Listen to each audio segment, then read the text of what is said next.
To make a pate sucre, which is a sweet pastry, I have got 170 grams of plain flour, and into that I am just going to add in 155 grams of caster sugar. I'm just going to give that a stir around so it's mixed.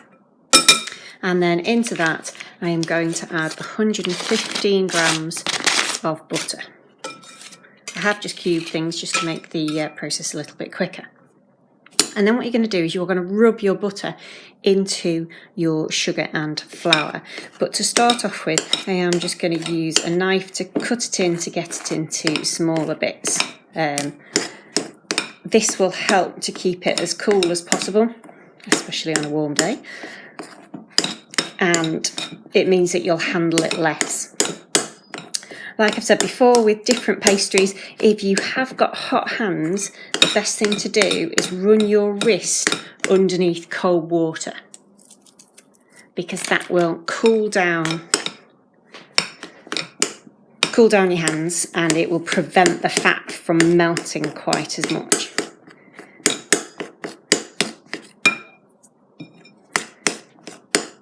So once you've got it into small pieces, what you are going to do is you are going to use your fingertips and you're going to rub it in until it resembles a sandy texture. So like breadcrumbs, so you're just going to rub it in with your fingertips. So you need to keep on rubbing in until you've got rid of all of the big clumps. Once you get nearer to the end, if you give your bowl a bit of a bang on the worktop, any of those bigger clumps should come to the top, and then you can just make it so it's a sandy texture. The reason why that we use plain flour is because it's got a lower gluten content, and we don't want tough pastry, so we need to keep those gluten strands as short as possible, and that is why we're rubbing in the butter. Okay, so butter is good because it shortens the strands of gluten and it gives them a waterproof coating, so that when we add our liquid in, which in this instance is going to be an egg, it prevents those long strands of gluten from developing. We're also not going to knead it, which prevents the development of gluten as well. Okay, our caster sugar is there. It's obviously going to give sweetness, it's going to make it a little bit more crispy, and it's going to give a nice colour to it as well, so it's going to caramelise our pastry to our breadcrumbs to a sandy texture. That is when you can add in a whole egg. So I'm just using a medium egg, so just beating an egg, and then you're just going to bring it together. I always use a knife or a spoon or a fork rather than your hands. It just prevents it getting as sticky. You can see how that's just coming together. If you did struggle with bringing it together because the egg maybe wasn't quite as big or the flour absorbed more liquid than your usual flour, you might just have to add a couple of teaspoons of water. But this should now come together into a ball.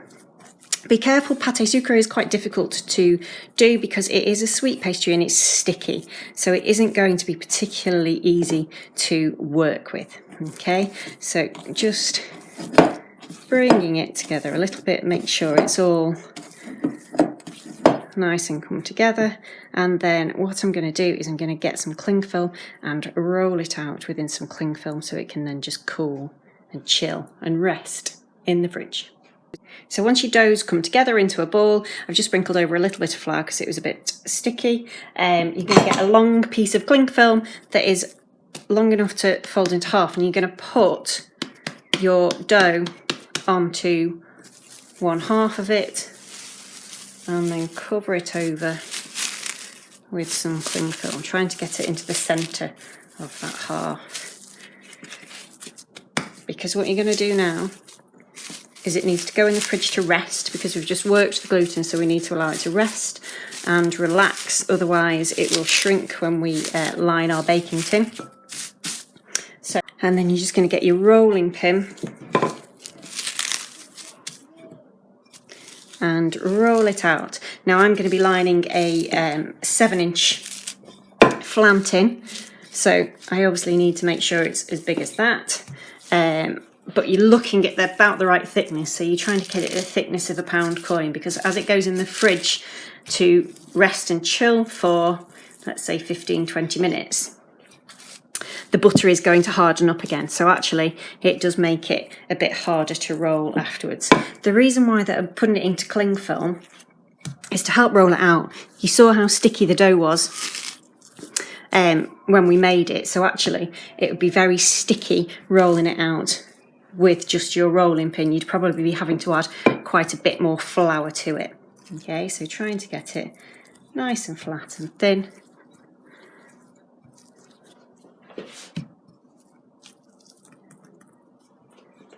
And even across the top, and then that is going to go in the fridge to rest for around 20 minutes.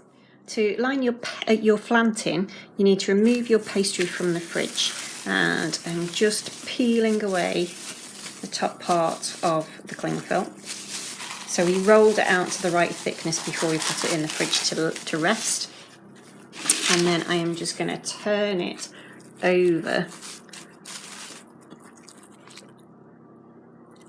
onto my flan tin. You then need to be quite careful, because you're just having to soften using your hands, soften the pastry so that it actually moulds into your pastry case. So you're lifting up the edges, so you're just softening the butter slightly, lifting up the edges so that it then goes down into your pastry case. So blind baking is where you are baking the shell of the pastry without anything inside it.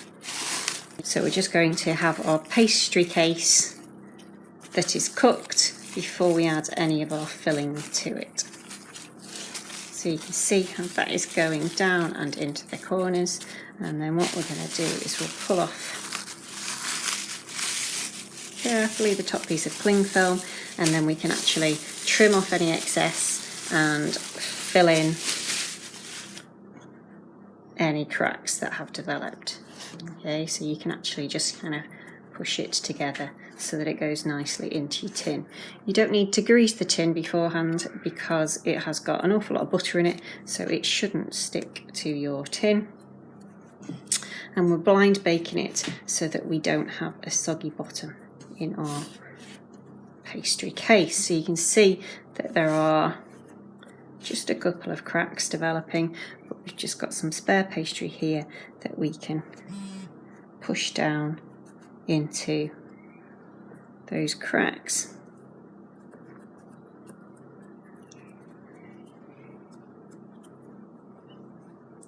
And then we need to trim round our pastry, so we're just getting your dish on your hand and then getting a knife on an angle and going round your pastry dish. Be careful if you have got a loose bottom flan tin, you don't want to push it up because that will ruin your pastry case.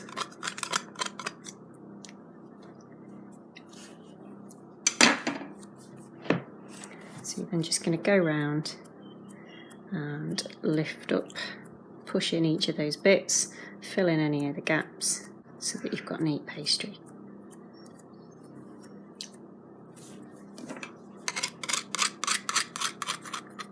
To blind bake it, we can't just put it in the oven like that, and we need to make sure that we preheated our oven to 200 or gas mark 6 to make sure that our pastry case is cooking and it kind of goes crisp. So what we do need to do is we either need to line it with some baking beans or something like lentils or dried rice that is just going to hold it down.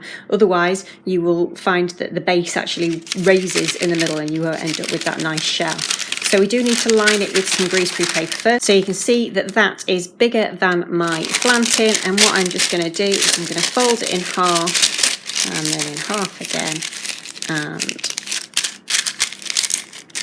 then getting it like that, kind of working it out from the middle and taking it so that you are then just ripping a curve, opening it out so that you've then got a circle, scrunching it up so that it then fits into the edges of the dish, quite nicely, goes down easier into the bottom, and then lining it like that. And then you can fill it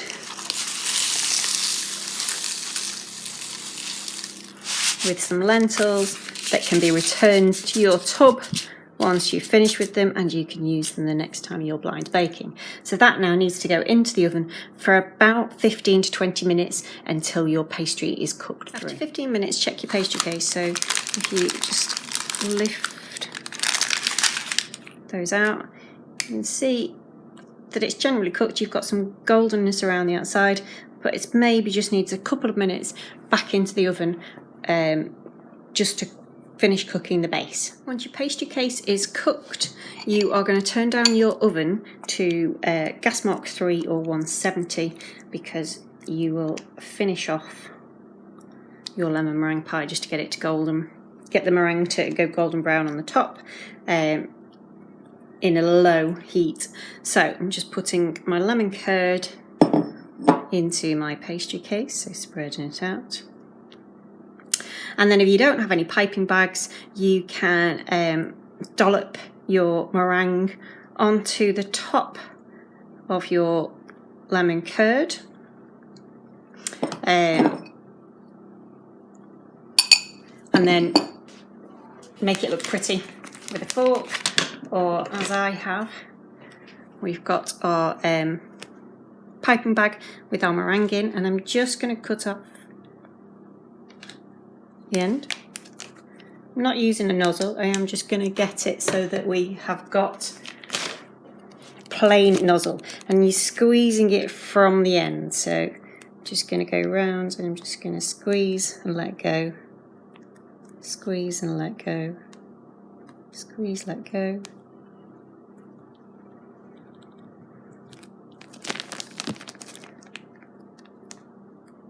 So you're squeezing, letting go and pulling up.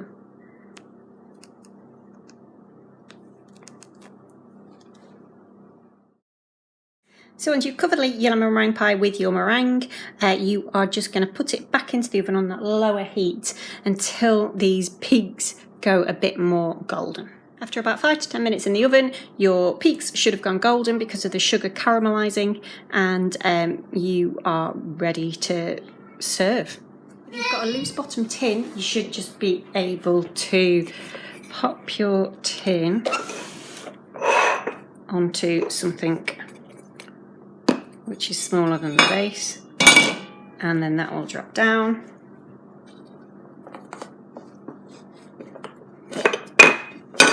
And then we can transfer that onto the plate.